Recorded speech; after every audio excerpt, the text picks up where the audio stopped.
Happy natin si OIC, si ISO. Sir, magandang umaga po. Ako nga pala si Happy Climbers, no? Salamat at nag-responde po kayo. Ano bang masasabi nyo, sir, sa mga nakatira dito para maiwasan yung mga ganun? ISO ano nga, sir? EXO po, Alorico.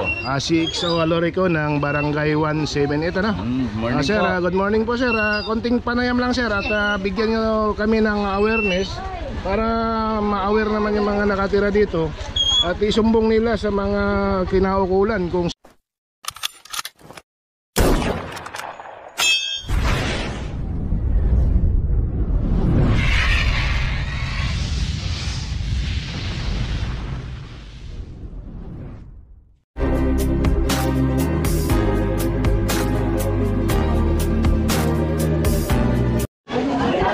ay soplan na linis kanal ang mga tropa natin dito. Ayan o, mga Oplan linis kanal, ha? Malulupit natin mga taga-Calao. Ayun, linis na yung kanal natin dito. Yung mga Oplan natin, mga Oplan linis kalikasan, ha? Tolong-tolong. Pasaling ba yan? Yan ang ating mga masisipag na mga taga-Caloocan, ano? At tulong-tolong sa pagtanggal ng basura dito. Ano bang mayroon dyan? Bakit? Basura na ako. Basura nino yan, ha? Basura na inipon naman ni Boknoy. Basura ni Boknoy? Basura ha? Basura ba ni Boknoy yan? Ano doon? May black. Ano yan? Parang sa loob ng bahay. Sa loob ng bahay yung basura. Inipon. sa may truck ako. Paano kita ano? Ayun, oh. Ay isang kolektor ng basura, no? Kung sa inyong kalaman, ito ay tago niya rito sa bahay niya. Yan, kaya yung bahay niya puno ng basura, ano?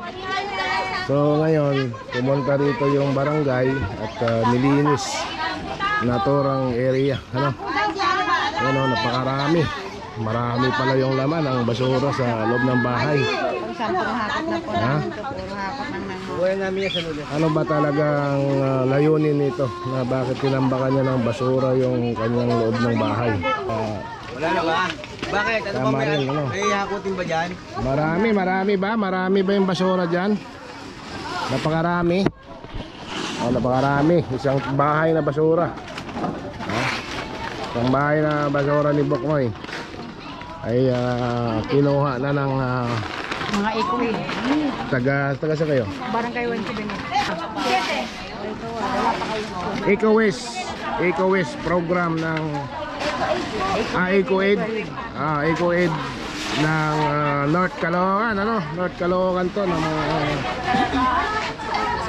natiling malinis ang ating kapaligiran, naiwasan yung mga lamok. Ayan, oh, napakaraming lamok. Ayan. So, ayan guys, hindi pa rin tapos yung pagkuha dito ng ano, no, ng basura ni Boknoy dahil napakarami. Tanong natin kayo OIC.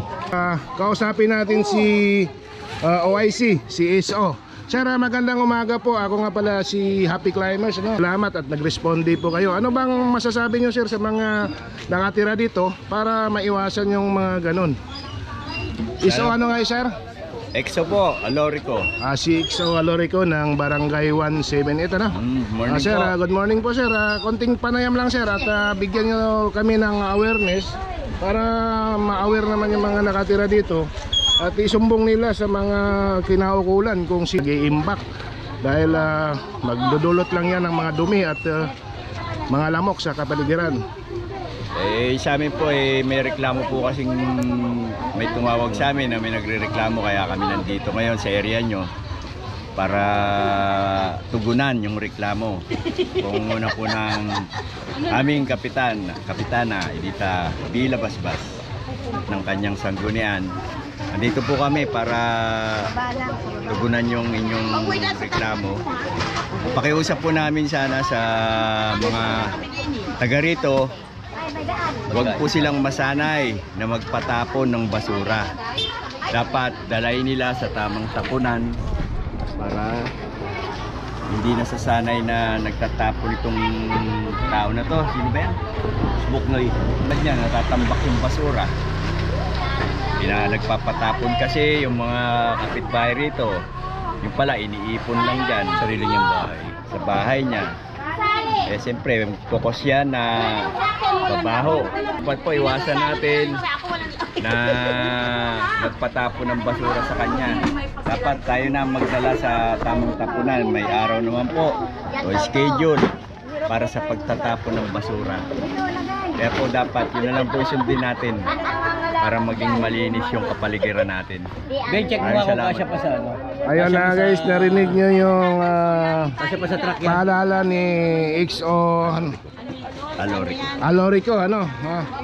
Kaya ayan, sa mga nakatira dito, sana maging tulong-tulong tayo para malinis yung ating kapaligiran. So maraming salamat XO, ano?